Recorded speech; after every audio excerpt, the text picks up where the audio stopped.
নমস্কার বন্ধুরা, সুচেতন প্রয়াসে আপনাদের সবাইকে স্বাগত। কবিগুরুর লিপিকা কাব্যগ্রন্থের সুয়োরানীর স্বাদ আজকে নিবেদন। সুয়োরানীর বুঝি মরণকাল এলো, তার প্রাণ হাঁপিয়ে উঠছে, তার কিছুই ভালো লাগছে না। বদ্যি বড়ি নিয়ে এলো, মধু দিয়ে মেরে বললে, খাও। সে ঠেলে ফেলে দিলে। রাজার কানে খবর গেল, রাজা তাড়াতাড়ি সভা ছেড়ে এলো। পাশে বসে জিজ্ঞাসা করলে, তোমার কি হয়েছে, কি চাই? সে গুমড়ে উঠে বললে, তোমরা সবাই যাও, একবার আমার স্যাঙাতনিকে ডেকে দাও। স্যাঙাতনি এলো। রানী তার হাত ধরে বললে, সই বসো, কথা আছে। স্যাঙাতনি বললে, প্রকাশ করে বলো। সুয়োরানী বললে, আমার 7 মহলা বাড়ির এক ধারে 3টে মহল ছিল দুয়োরানীর। তারপরে হলো 2টো, তারপরে হলো 1টা। তারপরে রাজবাড়ি থেকে সে বের হয়ে গেল। তারপরে দুয়োরানীর কথা আমার মনেই রইল না। তারপরে একদিন দোলযাত্রা, নাট মন্দিরে যাচ্ছি ময়ূরপঙ্খী চড়ে, আগে লোক পিছে লস্কর, ডাইনে বাজে বাঁশি, বাঁয়ে বাজে মৃদঙ্গ। এমন সময় পথের পাশে নদীর ধারে ঘাটের উপরটিতে দেখি একখানি কুঁড়ে ঘর, চাঁপা গাছের ছায়ায়, বেড়া বেয়ে অপরাজিতার ফুল ফুটেছে। দুয়ারের সামনে চালের গুঁড়ো দিয়ে শঙ্খচক্রের আলপনা। আমার ছত্রধারিণীকে শুধলেম, আহা, ঘরখানি কার? সে বললে, দুয়োরানীর। তারপর ঘরে ফিরে এসে সন্ধ্যের সময় বসে আছি, প্রদীপ জ্বালিনি, মুখে কথা নেই।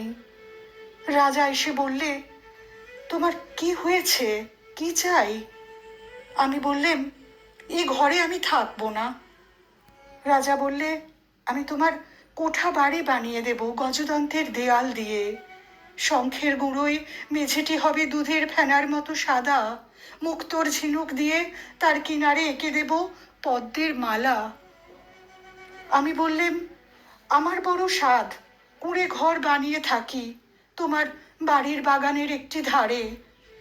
রাজা বললে, আচ্ছা বেশ, তার আর ভাবনা কি? কুঁড়ে ঘর বানিয়ে দিলে। সে ঘর যেন তুলে আনা বনফুল, যেমনই তৈরি হলো অমনি যেন মুষড়ে গেল।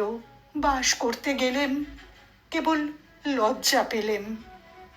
তারপরে একদিন স্নান যাত্রা, নদীতে নাইতে গেছি, সঙ্গে 107 জন সঙ্গিনী। জলের মধ্যে পালকি নামিয়ে দিলে, স্নান হলো।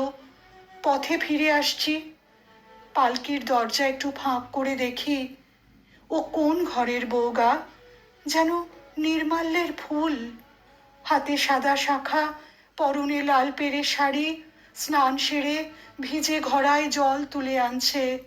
সকালের আলো তার ভিজে চুলে আর ভিজে ঘড়ার উপর ঝিকিয়ে উঠছে। ছত্রধারিণীকে শুধলেম, মেয়েটি কে, কোন দেব মন্দিরে তপস্যা করে? ছত্রধারিণী হেসে বললে, চিনতে পারলে না? ওই তো দুয়োরানী। তারপরে ঘরে ফিরে একলা বসে আছি, মুখে কথা নেই। রাজা এসে বললে, তোমার কি হয়েছে, কি চাই? আমি বললেম, আমার বড় সাধ, রোজ সকালে নদীতে নেয়ে মাটির ঘড়ায় জল তুলে আনবো বকুলতলার রাস্তা দিয়ে।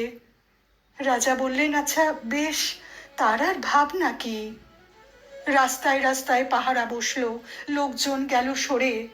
সাদা শাঁখা পরলেম আর লাল পেরে শাড়ি, স্নান সেরে ঘড়ায় জল তুলে আনলেম।